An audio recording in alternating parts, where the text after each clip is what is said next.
The Naruto movie has always felt like one of those impossible dreams, but based on the latest news, this might finally be the real deal. Hollywood actually looks ready to move forward with a live-action adaptation. About a year and a half ago, the internet blew up when it was announced that Destin Daniel Cretton, the director of Shang-Chi, would be the one bringing Naruto to life. After that, total silence. No updates, no leaks, nothing. But now the ice is finally breaking. Rumor has it, Cretton will start work on Naruto right after he wraps Spider-Man 4. On top of that, some early story drafts have started floating around online, along with an insider leak from a Warner Brothers employee about how the studio first got interested in this project in the first place.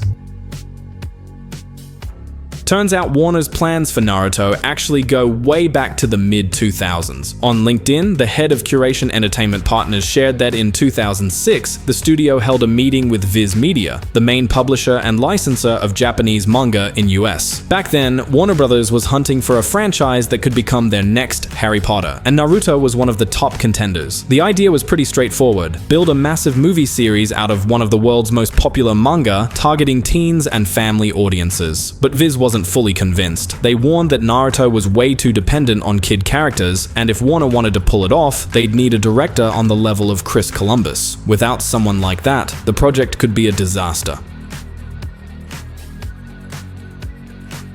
In the end, Viz steered WB toward Bleach instead, saying it was darker, more serious, and overall a safer bet for Hollywood. And just like that, almost 20 years ago, the first attempt at a Naruto movie was buried. Funny enough, Bleach did eventually get adapted, but not by Warner Brothers, and not as a global blockbuster. It ended up being a low-budget Japanese film in 2018, more of a niche release than the start of a worldwide franchise. Now things are looking different. According to insiders, Warner Brothers has reignited development and is serious about launching Naruto as a big-budget Hollywood film. The same concerns are still there: how to properly handle a story built around kids and teenagers, and how to nail the right tone. That's what stalled the project for nearly 2 decades and left it stuck in production hell. So yeah, it's probably going to be a long wait before we actually see the movie. But the fact that Warner Brothers has come back to the idea, and that Destin Cretton is at the helm, gives fans real hope. If everything comes together, Naruto could end up being way more than just another one-off adaptation. It could be the next massive global franchise for the studio. It's pretty easy to see why studios were hesitant. Making a massive film with a cast full of kids is no joke. US labor laws are strict. Anyone under 16 can only work 7 hours a day during summer break and just 3 hours on school days. They're required to get at least 12 hours of rest between shoots. On top of that, the studio has to provide tutors, classrooms, and make sure parents have access to the set. Sometimes they even have to pay the parents as full-time chaperones. Just think back to Harry Potter. Warner Brothers literally had to build an entire mini-city on their studio lot, complete with schools and infrastructure, and the whole thing ended up costing over $1 billion. Naruto, as huge as it is, doesn't come with the same guaranteed box office returns that Potter had, but it has just as many kids in the story, which turns production into a logistical nightmare. It's a vicious cycle. To make a proper Naruto movie, you'd need a massive budget, but there's no guarantee it would pay off. That's exactly why studios backed away from the idea, even when the manga and anime were at peak popularity. Things only started to change in the mid-2000s, when billion-dollar box office runs became the norm for big franchises. In 2015, Lionsgate officially picked up the rights to Naruto, marking the first real step toward a live-action adaptation. The deal even mirrored the contracts Warner had for Harry Potter. Masashi Kishimoto himself signed on as a producer to oversee the creative side. The director chosen was Michael Gracie, the Australian filmmaker who was working on The Greatest Showman with Hugh Jackman at the time. That movie turned into a hit, and for a moment it looked like Lionsgate might actually have the chance to pull off their own Harry Potter style success with Naruto. But soon after, the project hit another wall. First off, Lionsgate just isn't built for long-running sagas. They'll co-produce TV shows here and there, but the company itself doesn't commit to multi-season storytelling. And with something like Naruto, over 700 anime episodes and hundreds of manga chapters, the story naturally fit the format of a series way more than a standalone movie ever could. Then came the big question: what exactly should the movie be? If they started from the very beginning, the studio had two options: either stretch it into 10 films, or worse, compress everything into a trilogy. Both routes would almost guarantee backlash from fans for being non-canon. And if you're cutting the heart out of the story, what's the point of adapting it at all? One possible approach Lionsgate considered was making original stories set in the Naruto universe, kind of like the standalone anime movies. Instead of adapting the manga panel by panel, they'd create a self-contained adventure with familiar characters. That way, they wouldn't get tangled up in the endless timeline or risk chopping up the canon. But even that had a flaw. Newcomers who had never seen Naruto probably wouldn't be able to follow the world or the characters, and for a studio spending hundreds of millions of dollars, that was way too risky. So the script kept getting rewritten again and again. According to rumors, Lionsgate was still trying to fix the screenplay almost up until the pandemic. Eventually, the project was put on ice. Michael Gracie left, and for a long time, everyone just stopped talking about a Naruto movie altogether.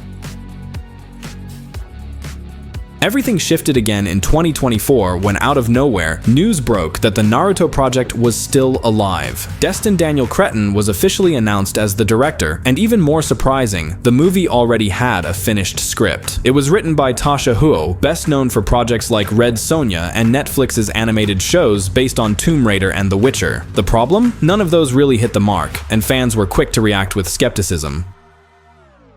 Lionsgate tried to calm the waters, assuring everyone that Cretton himself would be revising the script and overseeing every change. On top of that, a conveniently timed leak hit the internet, claiming that no Naruto script would ever move forward without Masashi Kishimoto's personal approval. And since Lionsgate was officially announcing that a script existed, it meant Kishimoto had at least read it and given the nod. Still, that didn't clear much up. For almost a year, there was radio silence, and a lot of people assumed the movie had once again been quietly buried. The real reason, though, was much simpler. Around the same time, Marvel Studios approached Cretton to direct the next Spider-Man film. And let's be real, turning down a Marvel Spider-Man movie just isn't an option. So Cretton shifted gears and Naruto was pushed to the back burner. He won't be able to focus on it until after he finishes with Marvel's blockbuster. So the current pause actually makes perfect sense, and it's nothing to panic about. The Naruto movie already has a draft script that's gone through its first rounds of checks and was even tested with focus groups. And yeah, you've probably seen those sketchy paid survey ads online. 99% of the time, those are scams, but in Hollywood, focus groups are very real. That's how studios test audience reactions to storylines and big creative choices before a project moves forward.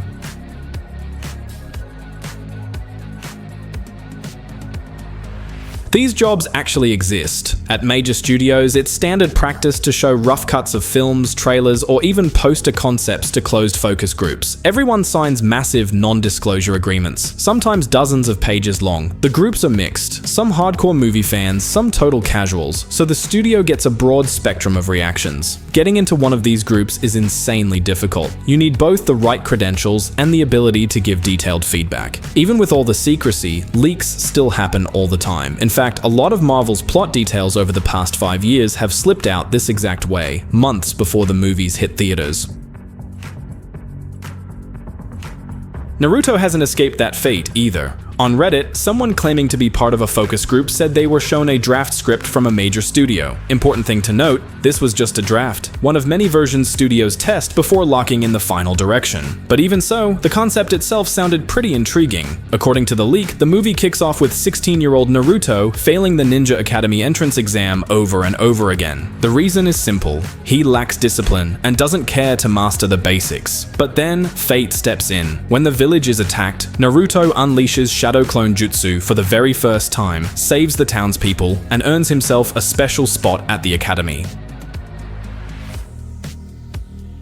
What we're basically looking at is a live-action adaptation of the Land of Waves arc, one of the earliest and most iconic storylines from both the manga and the anime. But there's one big difference: the characters are older. In the original, Naruto is 12, around the same age as Harry Potter in his first book. In the script, though, he's 16. That choice clearly ties back to production challenges. By aging up the characters, the studio can cast adult actors, avoid restrictions on child labor, and still keep the story's teen energy while working on a tighter, more practical shooting schedule.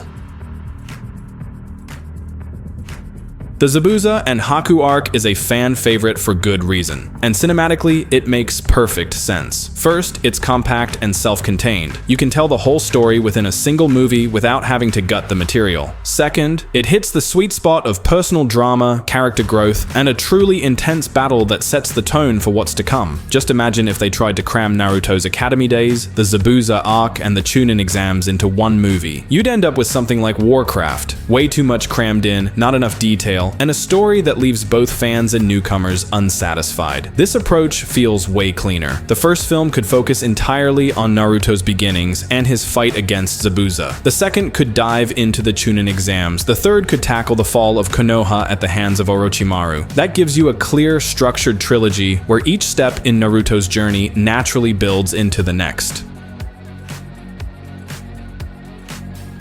But everything we've heard so far is just one of the concepts the studio tested. Nobody knows for sure which version Lionsgate, or maybe even Warner if they decide to step in, will lock in as final. And there's another big question mark: the director's schedule. If Destin Daniel Cretton nails Spider-Man 4, Marvel will almost definitely want him back for parts 5 and 6. And let's be real, there's no way he could juggle that while also launching a billion-dollar Naruto franchise. Lionsgate will have to decide whether to wait another 5 years or start looking for a new director. So far, Cretton's been keeping quiet.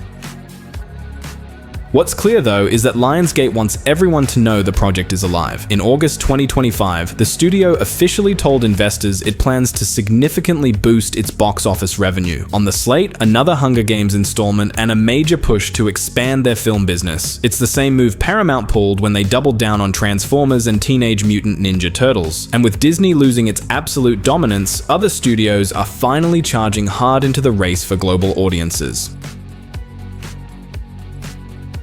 For Lionsgate, Naruto is one of the most valuable cards they have left to play. John Wick has already been stretched to its limits, Hunger Games is performing just okay, and Twilight is never coming back. But Naruto? That could be their long-term franchise engine. Hopefully the studio sees it that way and keeps it at the top of their priority list, and honestly, One Piece already shattered the so-called anime adaptation curse. It proved live-action anime doesn't have to look cheesy or cartoonish. Yeah, it was a series and not a movie, but that didn't stop longtime fans from crying at the emotional beats. And if, like me, you've always leaned more toward Naruto, then the thought of finally seeing Kakashi's fight with Zabuza on the big screen feels like a dream come true. Just like with One Piece, we're not kids anymore. We grew up with these characters, so if the movie leans too hard into a goofy kiddie tone, it'll feel off. Fans are ready for a version that respects both the story and the audience that grew up loving it.